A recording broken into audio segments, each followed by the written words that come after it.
Hello, नमस्कार और आदाब सब मेरे दोस्तों को। आपके दोस्त और गाइड इरफान की तरफ से एक बार फिर से आपके साथ हूं आपके वही चैनल पे।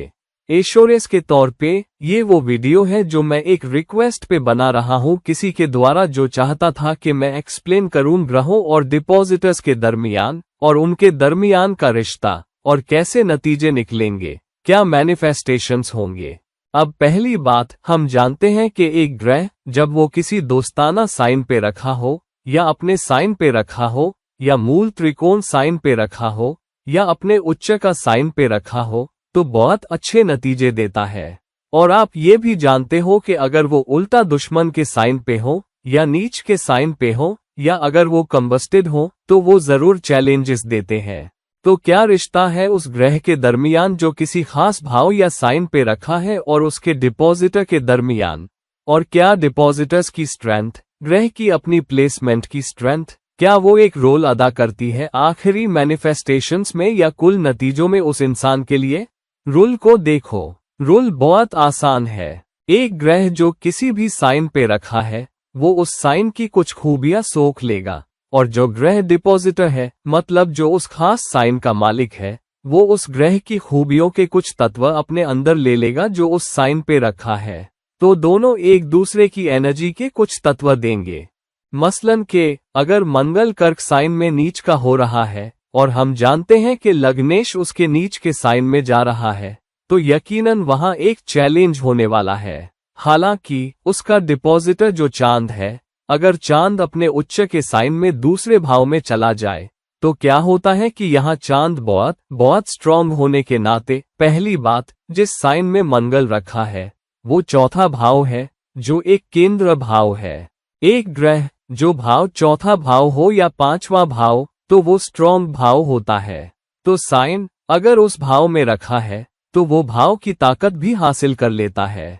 एक साइन जो दुष्टान में जा रहा है, मिसाल के तौर पे धनु लग्न वाले के लिए चांद 8वें भाव का मालिक होता है। तो यहाँ चांद 8वें भाव के मालिक होने के नाते यानी वो साइन 8वें भाव में पड़ रहा है और वो अपनी कुछ स्ट्रेंथ खो देता है, साइन बहक जाती है या साइन 8वें भाव के कुछ कुप्रभाव दिखाती है।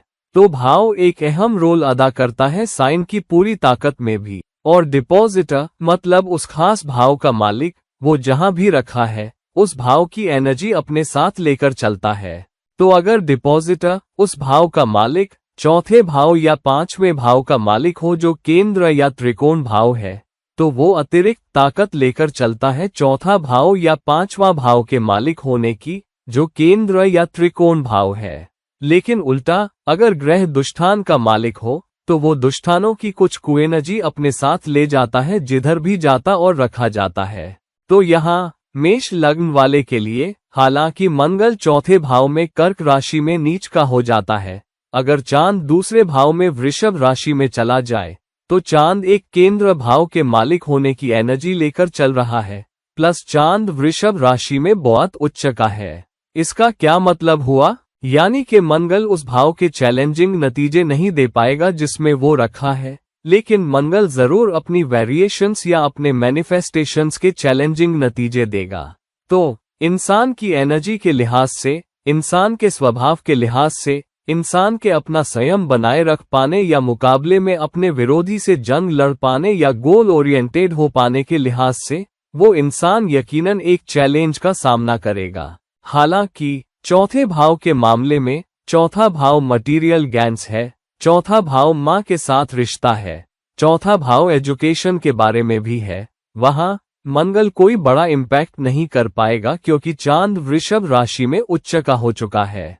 मंगल का कुछ असर होगा नीच के साइन में होने का और लग्नेश होने का, उसका कुछ असर होगा और वो भाव के कुछ मैनिफेस्टेशन को बिगाड़ पाएगा, लेकिन भाव का पूरा मैनिफेस्टेशन या भाव का कुल मैनिफेस्टेशन नहीं बिगाड़ पाएगा क्योंकि साइन का मालिक, भाव का मालिक, वो दोनों एनर्जी लेकर चल रहा है, एक तो उस केंद्र भाव होने की और दूसरा के डिपॉजिटर जो मालिक है वो उच्च के साइन में रखा जा रहा है। तो ये बात दिमाग में रखो कि न अति उत्साहित हो, न अलग अलग दिशाओं में खींचो सिर्फ इसलिए कि तुम एक ग्रह देखते हो जो नीच का है या एक ग्रह जो दुश्मन के साइन में जा रहा है या एक ग्रह जो किसी बुरे योग में अकेले रखा है, मतलब न उससे बहको, न हिम्मत हारो, न इतने उत्साहित हो जाओ कि एक ग्रह अच्छी प्लेसमेंट में, दोस्ताना साइन में या उच्च के साइन में रखा है। खास तौर पे अगर डिपॉजिटर या उस भाव का मालिक या जिस साइन में ये ग्रह रखा है उसका मालिक उसका डिपॉजिटर जाकर किसी मुश्किल प्लेसमेंट में रखा जाए तो वो चीजें भी मैनिफेस्ट होंगी। चलिए कुछ और मिसालें लेते हैं। उसी मिसाल में मेष लग्न वाले के लिए अब मंगल चौथे भाव कर्क में अपने नीच के साइन में जाता है, लेकिन चांद 8वें भाव में वृश्चिक राशि में चला जाता है।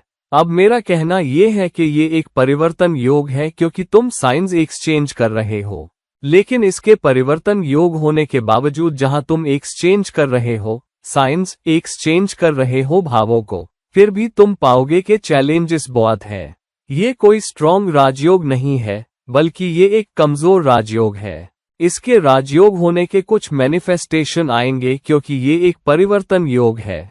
हालांकि बड़े हद तक चैलेंजेस चौथे भाव और 8वें भाव दोनों के आएंगे क्योंकि ग्रह जो उनमें रखे हैं वो नीच के हैं और उन ग्रहों के डिपॉजिटर भी नीच के ही है। तो चौथे भाव का ग्रह नीच का है और लग्नेश जो एक केंद्रेश है वो भी नीच का है, और 8वें भाव का मालिक जहां चौथे भाव का डिपॉजिटर यानी मालिक रखा है वो भी नीच का हो जाता है। तो अगर दोनों ग्रह नेगेटिव एनर्जी लेकर चल रहे हैं तो उस भाव का कुल मैनिफेस्टेशन भी प्रभावित होता है और बहुत बुरी तरह प्रभावित होता है। अब उल्टा चलिए मीन लग्न वाले की मिसाल लेते हैं। तो जैसे ही तुम लग्न को मेष से मीन में बदलते हो, अब क्या होता है? अब हम मंगल और चांद को फिर से वही साइंस और नीच में ले जाते हैं। तो मीन लग्न वाले के लिए मंगल अब 5वें भाव में कर्क राशि में जाता है और वहां नीच का हो जाता है। चांद 9वें भाव में जाता है और वहां नीच का हो जाता है। तो अब क्या हो रहा है? ग्रह मंगल और चांद त्रिकोण भावों में नीच के हो रहे हैं। तो त्रिकोण भावों में नीच के होने के बावजूद त्रिकोण भावों की स्वामित्व ताकतवर होती है। तो यहाँ मंगल फिर भी चैलेंजिंग नतीजे दे पाएगा क्योंकि मंगल का मूल त्रिकोण साइन दूसरा भाव है जो मारक स्थान भी है। हालांकि अब चांद एक त्रिकोण भाव 5वें भाव का मालिक होने के नाते और दूसरे त्रिकोण भाव 9वें भाव में वृश्चिक राशि में जाने के नाते चांद का असर उतना बुरा या चैलेंजिंग नहीं होगा जितना मंगल का नतीजा होगा। मंगल का नतीजा ज्यादा चैलेंजिंग होगा क्योंकि जबकि मंगल वृश्चिक राशि का मालिक है जो अब 9वें भाव का मालिक है, लेकिन उसका मूल त्रिकोण साइन दूसरे भाव में है जो मारक स्थान है और अब वो 5वें भाव में जा रहा है। लेकिन क्योंकि वो त्रिकोण भाव में गया है और वो कम से कम एक त्रिकोण भाव का मालिक है, चाहे वो मूल त्रिकोण साइन ना हो, तो 5वें भाव के नुकसान 5वें भाव के चैलेंजिंग मैनिफेस्टेशन को कुछ हद तक कम कर दिया जाएगा। लेकिन चांद के चैलेंजिंग नतीजे काफी कम हो जाएंगे क्योंकि चांद एक त्रिकोण भाव का मालिक है और दूसरे त्रिकोण भाव में जाता है, वो अपने से 5वें स्थान पर जाता है। और हम पहले भी एक रूल देख चुके हैं जहां हमने कहा था कि अगर कोई त्रिकोणेश या लॉर्ड अपने से केंद्र स्थान या 5वें स्थान या त्रिकोण स्थान में चला जाए तो वो ज्यादा स्ट्रॉन्ग होता है। लेकिन हमने ये भी कहा था कि उसे एक त्रिकोण भाव का मालिक भी होना चाहिए और उसे नीच में नहीं जाना चाहिए या दुश्मन के साइन में नहीं जाना चाहिए। हालांकि यहाँ नीच के साइन में जाने के बावजूद फिर भी चांद बहुत ताकत बरकरार रखेगा और चांद के 5वें भाव के नतीजे और चांद के 9वें भाव के नतीजे बहुत बहुत कम हो जाएंगे कुप्रभाव के स्तर पे, और कुछ अच्छा असर भी होगा क्योंकि चांद 5वें भाव का डिपॉजिटर होने की वजह से अच्छी ताकत अच्छी एनर्जी लेकर चलेगा। तो तुम्हें इनके रिश्ते में देखना होगा। अब हम 2 नीच ग्रहों की बात कर रहे थे। चलिए एक ग्रह के नीच होने की मिसाल लेते हैं, लेकिन डिपॉजिटर एक स्ट्रॉन्ग भाव में रखा हो, फिर से जैसे हमने मेष लग्न वाले के लिए देखा था। अब चलिए एक नए लग्न वाले की मिसाल लेते हैं। अब एक नए लग्न वाले के लिए बुध 11वें भाव लाभ के का मालिक होता है और दूसरे भाव आमदनी बचत और कमाई का भी मालिक होता है।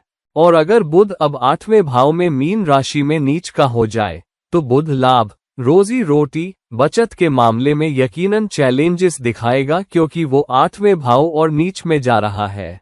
तो बचत ऊपर नीचे होगी, कमाई ऊपर नीचे होगी, सामाजिक कनेक्शन ऊपर नीचे होंगे, चैलेंजेस दिखाएगा, अचानक उथल पुथल होगी। हालांकि अगर बृहस्पति जो 8वें भाव का मालिक है वो जाकर 5वें भाव में एक त्रिकोण भाव में अपने मूल त्रिकोण साइन धनु राशि में रखा हो तो क्या होता है?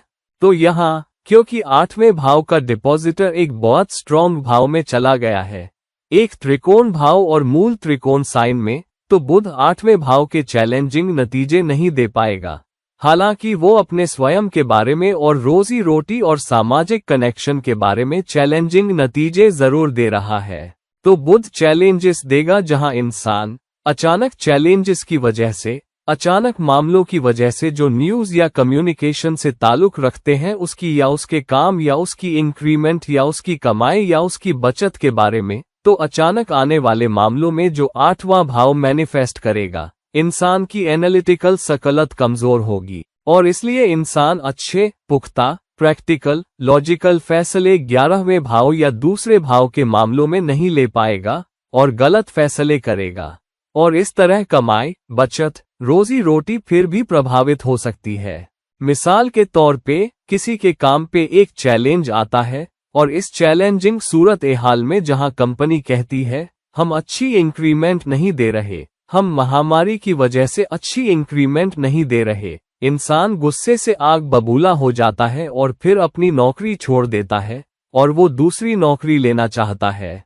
अब उसने एक नौकरी छोड़ दी गुस्से में या कोई गलत लॉजिकल फैसला लेकर, एक अव्यावहारिक फैसला बिना उस सूरत हाल को समझे जो उसके आसपास है, और अपने आप पर भारी पड़ जाता है और फिर खुद को बेरोजगार पाता है। तो अचानक मामला जो उठा था जहां उसे दूसरे भाव से ताल्लुक रखने वाली अच्छी इंक्रीमेंट नहीं मिल रही थी, उसने एक घटिया एनालिटिकल फैसला लिया और अपनी रोजी रोटी गंवा दी, अपनी बचत गंवा दी। अब लेकिन क्या होता है? क्या बुध 8वें भाव के ऊपर चैलेंजिंग नतीजे दे सकता है? 8वां भाव क्या है? 8वां भाव एक्सीडेंट्स है, 8वां भाव बीमारी है, 8वां भाव टैक्सेशन में चैलेंजेस है, शेयर्ड प्रॉपर्टी में चैलेंजेस है, ससुराल वालों से रिश्ते खराब होना है, इंश्योरेंस और वगैरह से ताल्लुक रखने वाले चैलेंजिंग नतीजे हैं। हालांकि अगर बृहस्पति जो 8वें भाव का मालिक है वो एक त्रिकोण भाव में अपने साइन धनु राशि में जाता है यहाँ, तो 8वें भाव के नतीजे चैलेंजिंग नहीं होंगे एक नीच ग्रह के रखे होने के बावजूद, क्योंकि उस भाव का डिपॉजिटर या मालिक बृहस्पति एक त्रिकोण भाव में मूल त्रिकोण साइन में गया है और स्ट्रॉन्ग नतीजे दे पाने की ताकत रखता है। तो यहाँ क्या होगा?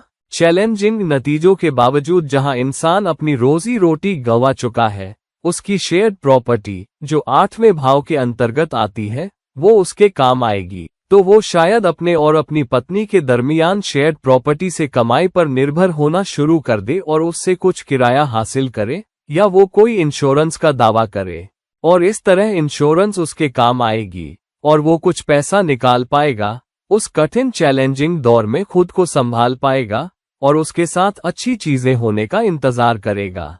और अगर उसके अंतरादशा का समय आए या बृहस्पति का कोई अच्छा ट्रांजिट आए तो वो बहुत देर तक बेरोजगार नहीं रहेगा। तो तुम्हें वो कनेक्शन देखने की जरूरत है जो एक ग्रह के किसी साइन या भाव में रखे होने और उस भाव के डिपॉजिटर के दरमियान है, वो जो अहम है।